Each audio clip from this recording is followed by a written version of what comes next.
In the last lecture, we talked about specific heat capacities. We talked about specific heat capacity at constant volume, specific heat capacity at constant pressure, and then we showed the relationship between the two specific heat capacities, which is Cp minus Cv is equal to R.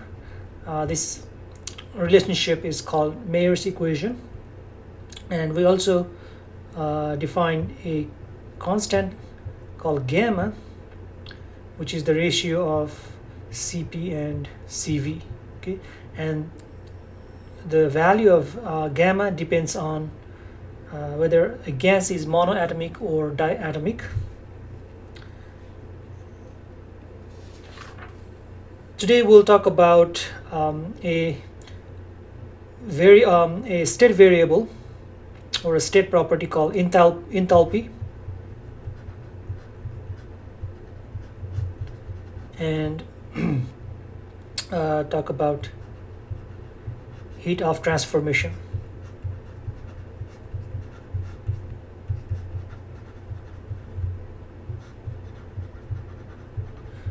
So last time we talked about phase transformation of a substance. So for example, when you heat ice,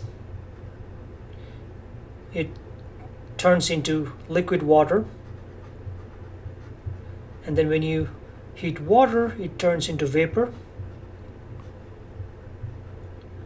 Okay, and again in the condensation process, the vapor turns back into water, and when you cool water, it turns into ice. Okay, in some cases you can also change from ice directly to vapor or from vapor to ice at certain temperature and pressure conditions.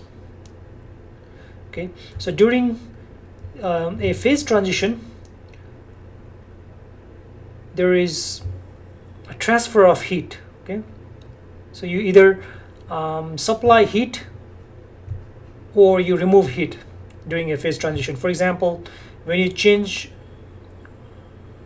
ice to water, you supply heat. Okay, heat enters the system, and when you change water to ice, you remove heat. Okay, likewise, when you change water to vapor, you supply heat into the system, and when you change vapor to water, you remove heat from the system. Okay, so the heat involved during the phase transition is called heat of transformation. Okay, so this is the heat involved in a phase transition, or you can say phase change. So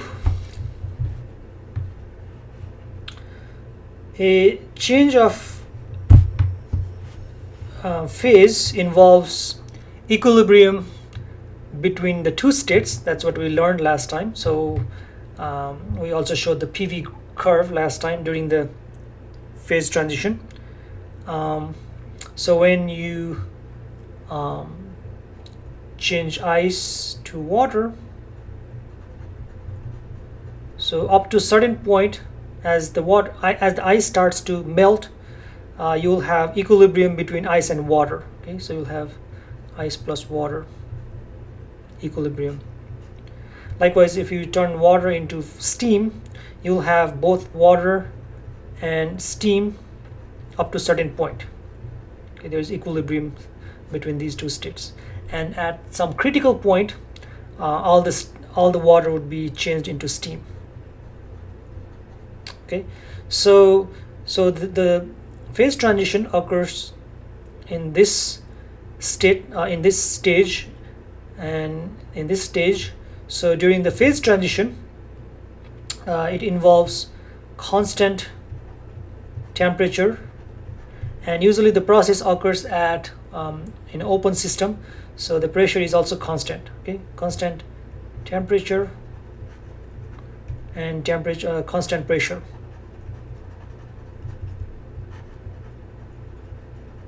Okay. Like for example, when ice turns into water, you have ice water, mixture of ice and water, which stays at 0 degrees Celsius. Okay, so this is constant temperature process, and since the system is open, so pressure is also constant. Likewise, when you heat water, it turns into steam, and there is equilibrium between water and steam, and the temperature of the state during that equilibrium point is 100 degrees Celsius. Okay, and the temperature, the pressure also remains constant, atmospheric pressure. Okay, so we can say that a phase transition is a constant temperature and constant volume process. Okay,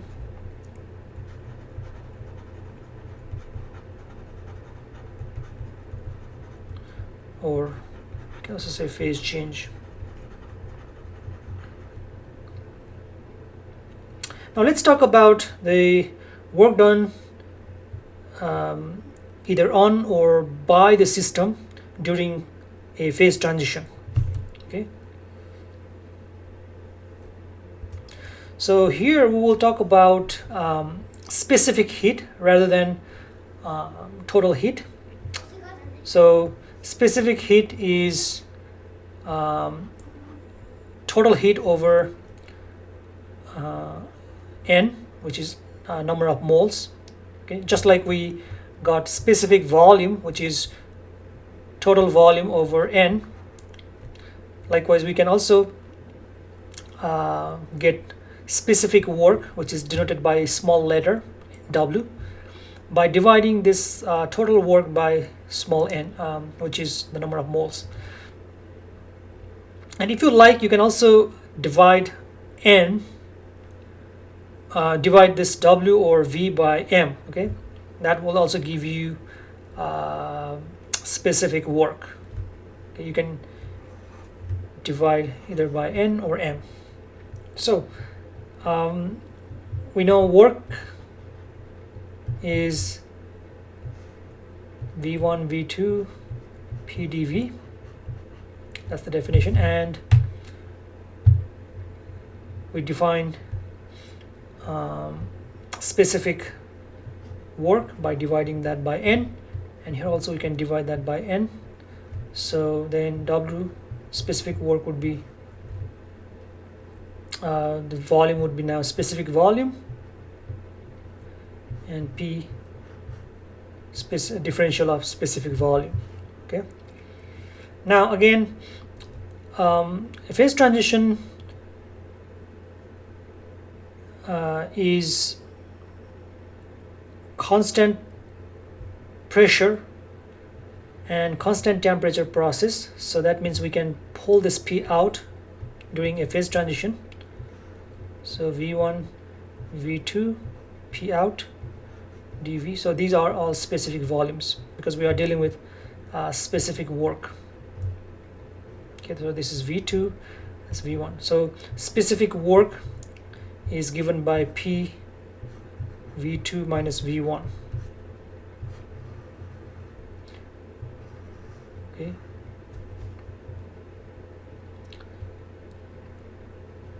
So let's call this equation 1. Now again, here we are talking about a phase change. Okay, so this is all for phase change. So we know from last lecture, we talked about first law of thermodynamics. So first law of thermodynamics is dq is work done W, or here let's talk about specific work, plus du. Okay, so the heat you supply is used to do some work and to increase the internal energy. Okay. Now again, work is PdV. Okay, here we are talking about small amount of work because this is the small amount of heat. So that's why we have small amount of work is PdV. And we can write this as du, internal and differential of internal energy is dq minus w is pdv.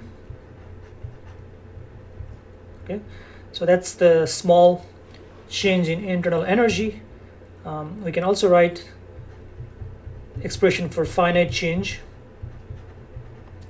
in internal energy.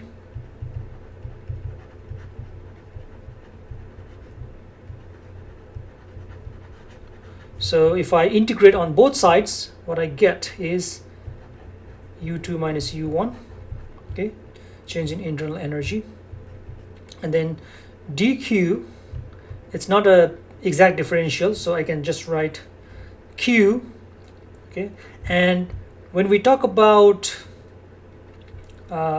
phase change or phase transformation, usually this q is denoted by L, okay, which is called latent heat of transformation. Latent heat of transformation, which is the heat required to transform a substance from one phase to another phase. So we can write this Q as L, okay, and then pressure is constant, okay, so this would be V2 minus V1. And we can now write this in terms of L.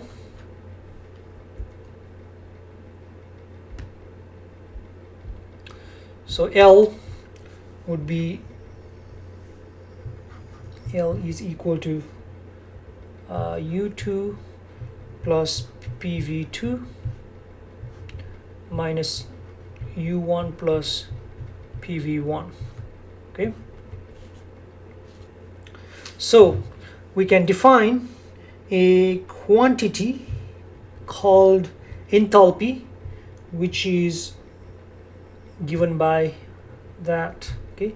So let's denote enthalpy by H, which is U2 plus, or let's just say U plus PV, okay, is called enthalpy, or in this case it's a specific enthalpy, okay. So if we have total enthalpy, it's H, but it's small h, so it's specific enthalpy.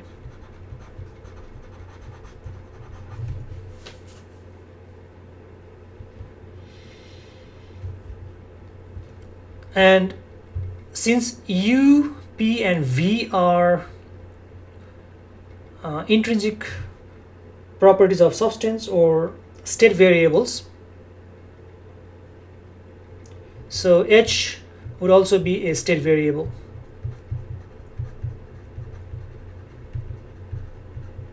Okay, it defines a state of a system. So we can write the latent heat of transformation as the difference in the enthalpy. So the heat required to transform a substance from one state to another state is given by the change in the enthalpy of the substance.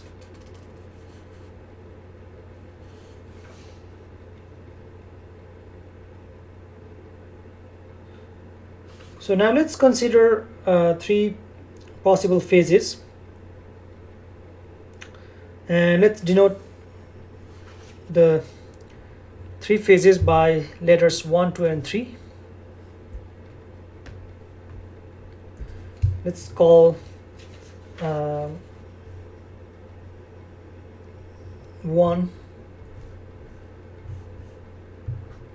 solid, 2 liquid, and 3 vapor. Okay, so then we can write the latent heat to transform a substance from solid to liquid is given by L sub 1 and 2, and it is difference in the latent heat. So let's denote the latent heat, sorry, not latent heat, I mean enthalpy. So let's say the enthalpy for the liquid is H prime prime, and enthalpy for the solid is H prime. Okay, so this is transformation from solid to liquid. Okay, the process is called fusion, changing from solid to liquid. And the latent heat required to transform from liquid to vapor, liquid is 2, vapor is 3, is given by enthalpy of vapor. For vapor, let's call H prime prime prime, minus liquid is H prime prime. Okay, so this is from liquid to vapor, and you guys should know the name for this process. It's vaporization. Okay, likewise the latent heat to transform from solid directly to vapor, okay, is called, we know it's solid to directly to vapor, is called sublimation. For example, when you burn camphor directly turns from solid to vapor, which is sublimation. Likewise, solid carbon dioxide, if you just put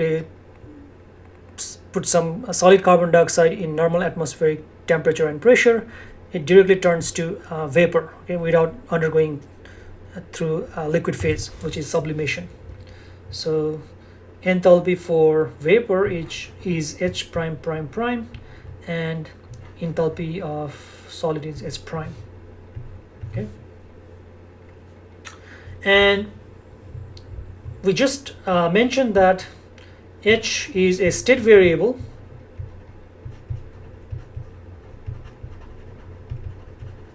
Okay, so that means the differential of H is an exact differential, and if it is an exact differential, then the integral from point 1 to point 2 and then back to point 1, the integral around this closed path is 0, okay, for any state variable or an exact differential. So let's consider a triple point. Okay, so again, triple point is the point where all the three states, solid, liquid and gas, coexist in equilibrium.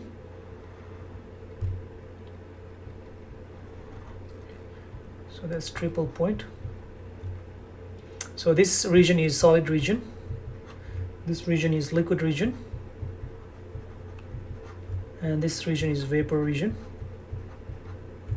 So let's say you go from solid to vapor, okay, start from here, okay, you go from solid to vapor.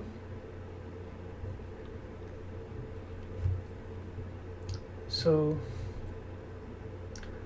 let's consider a cyclic process. Okay, we are talking about cyclic process where this thing is satisfied. Again, because H is a state variable, so for a state variable, the integral around the closed path is 0. So that's why we want to apply this around this triple point, near a triple point. We just want to use the heat to transform the substance. Okay, in other words, we want to use our supplied heat. We want to supply heat so that it is used mostly towards the latent heat rather than increasing the temperature. So we don't want to waste the heat in increasing the temperature of substance. So we just want to use the heat to change the phase towards the latent heat. So when we start from solid and then transform it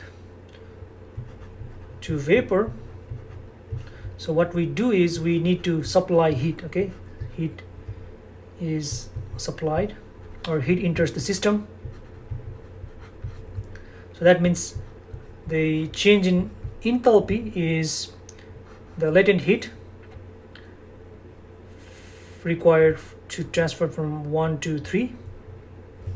Likewise, when we transform vapor to liquid, it's a condensation process, so heat is removed.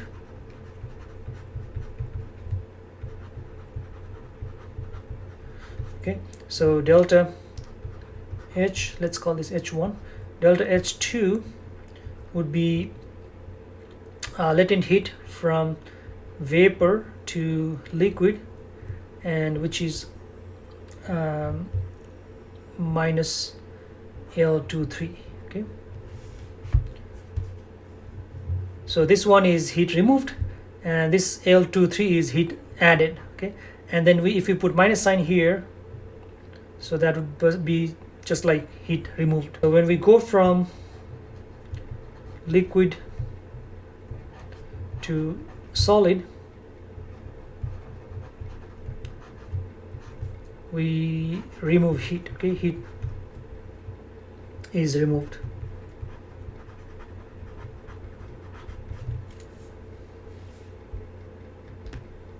So that means the change in enthalpy, let's call that H3, is given by L21, which is negative L12. Okay, so basically if we look at the picture up here on the graph, so we are going from, this is, let's call this is 1.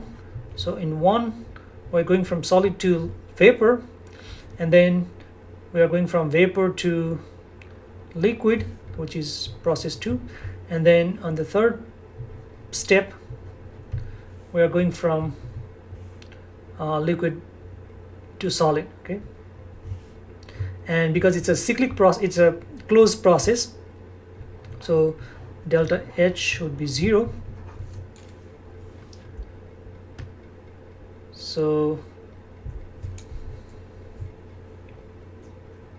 So then in each of the steps we have the enthalpy change given by delta H1 plus delta H2 plus delta H3, that is equal to 0. So delta H1 is L13 minus L23 minus L12 is equal to 0. So then L13 is equal to L23 plus L12. Okay,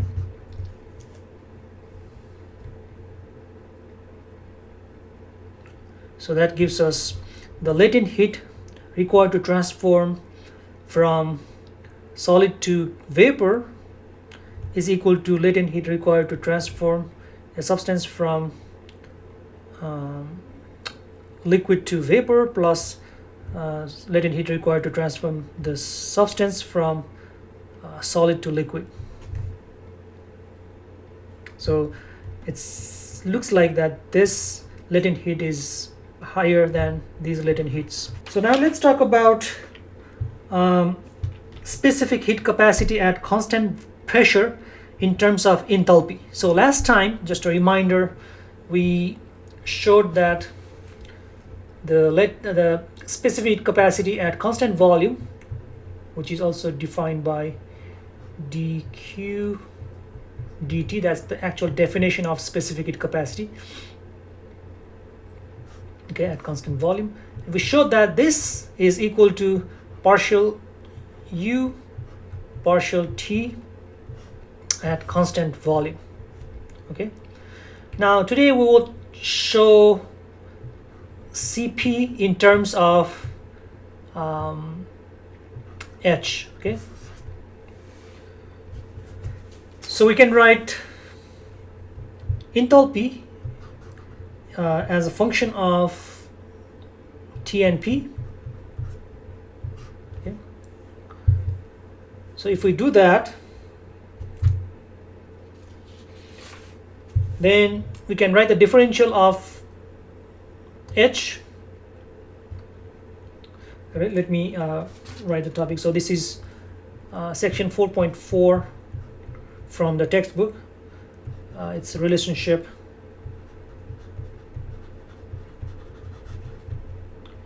involving enthalpy.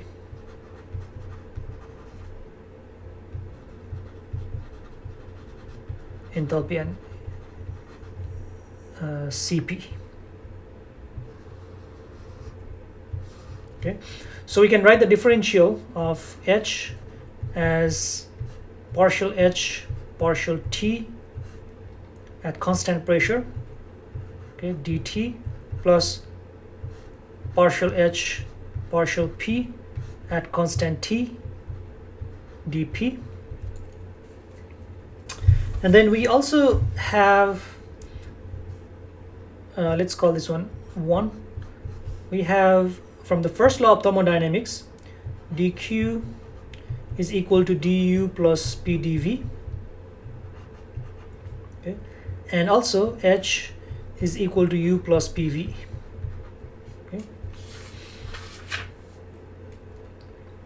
so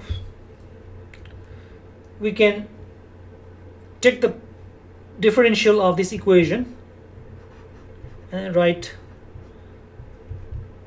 du, taking differential on both sides, du plus, here we need to do the product rule for the differential, so pdv plus vdp. Okay, so let's call this one equation 2 and this one equation 3.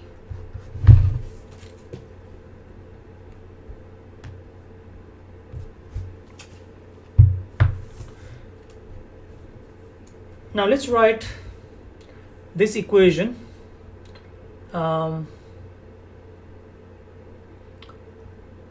in terms of pdv. So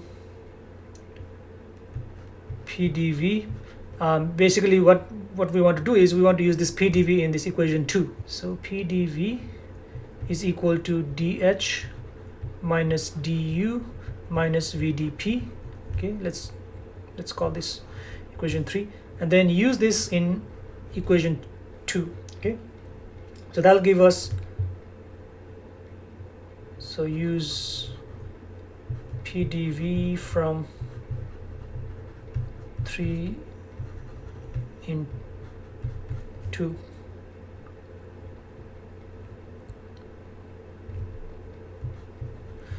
Okay, so dq is equal to du plus dh minus du minus vdp. You can cancel du and du, and then dq is equal to, now we have this dh.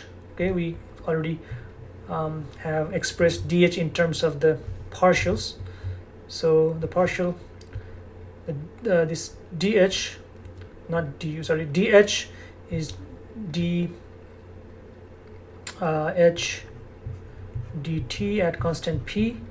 Okay, this is from equation 1, dt plus del h del p at constant temperature dp, and then we have this minus vdp. Okay, so we want to get an expression for Cp. So Cp is a process, the specific heat capacity at constant pressure. That means we can just get rid of the terms that have differential pressure, okay? Because the pressure remains constant. At constant pressure, this goes to 0. At constant pressure, that also goes to 0. So that means at constant pressure, so dq is equal to dh dtp dt. That's what we have for constant pressure. Now because it's at constant pressure, so we can write this as dq divide both sides by dt. Okay, so this is at constant pressure. When we divide this side by dt, this dt will go away, so then we'll have dh dt at constant p. And the definition of specific heat capacity, this is small c. Okay, specific heat capacity is dq dt, okay, dq over dt.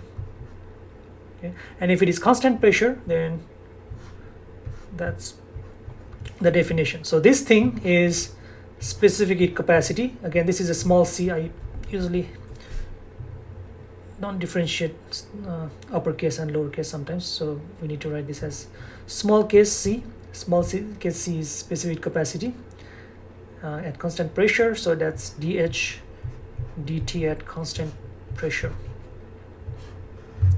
So we got the specific capacity in terms of dh, in terms of enthalpy. So last time we got specific capacity at constant volume in terms of internal energy, okay, du dt at constant volume.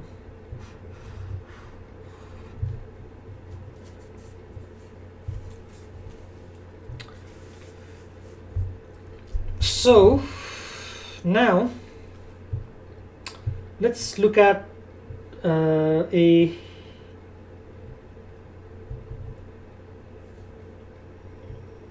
case for ideal gas.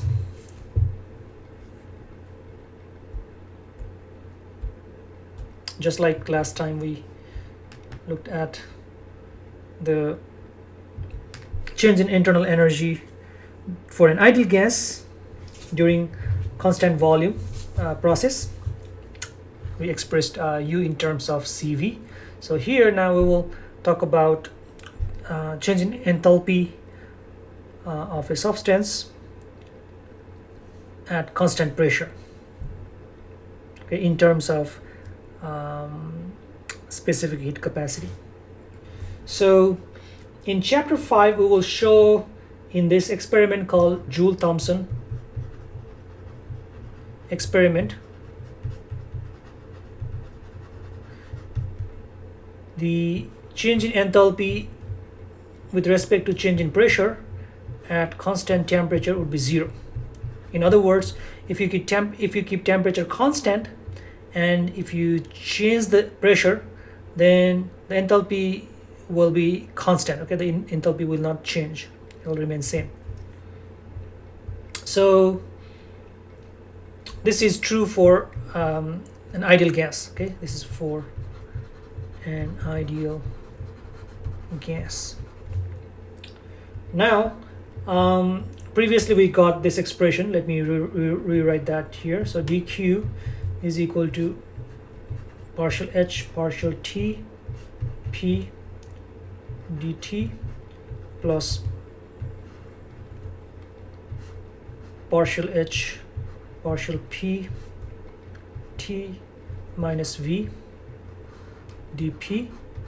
Okay, so if I use this, okay, then for ideal gas this dq would be, this is 0, and this thing is Cp. We defined that here, or we got this expression for Cp. So Cp dt minus vdp, dq is equal to dh minus VdP. So if we compare these two equations, then Cp dt is equal to dH. So Cp is dH dt. Okay, we can also write Cp is equal to total derivative of enthalpy with respect to temperature, okay, for ideal gas. So then we can write this in terms of dH. dH is Cp dt. So taking the integral on both sides, so from h1 to h2, this one is from t1 to t2. So then h2 minus h1 is equal to Cp. Cp is fairly constant over some temperature range for ideal gas.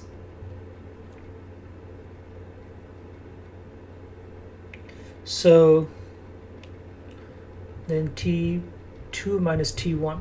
Okay, so enthalpy at constant pressure for an ideal gas is given by initial enthalpy plus Cp T final minus T initial. Okay.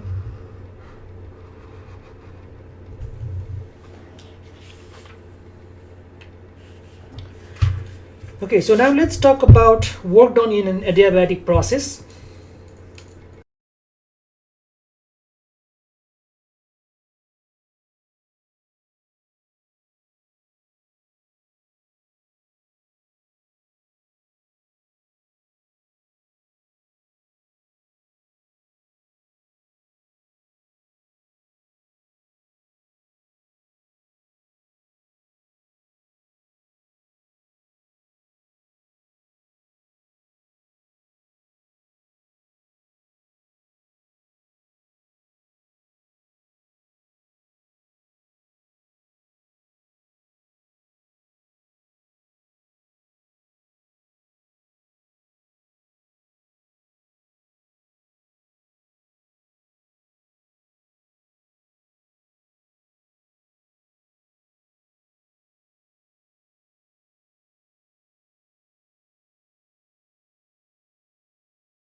And then we also got this expression,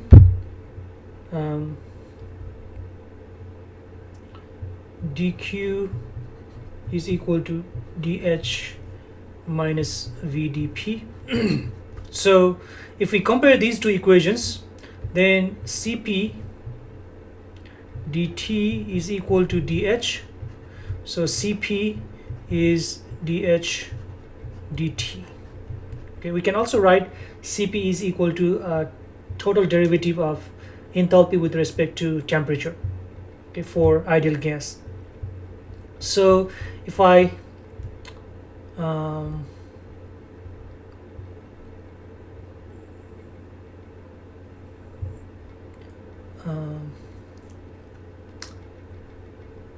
so then we can write this in terms of dH. dH is Cp dt. So taking the integral on both sides, so from h1 to h2, this one is from t1 to t2. So then h2 minus h1 is equal to Cp. Cp is fairly constant over some temperature range for ideal gas.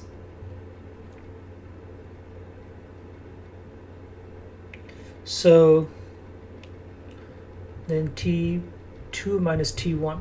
Okay, so enthalpy at constant pressure for an ideal gas is given by initial enthalpy plus Cp T final minus T initial. Okay.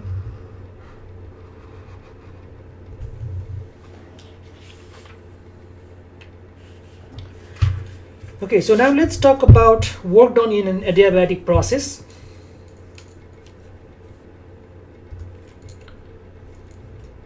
So this is 4.6 from the textbook. Work done in an adiabatic process.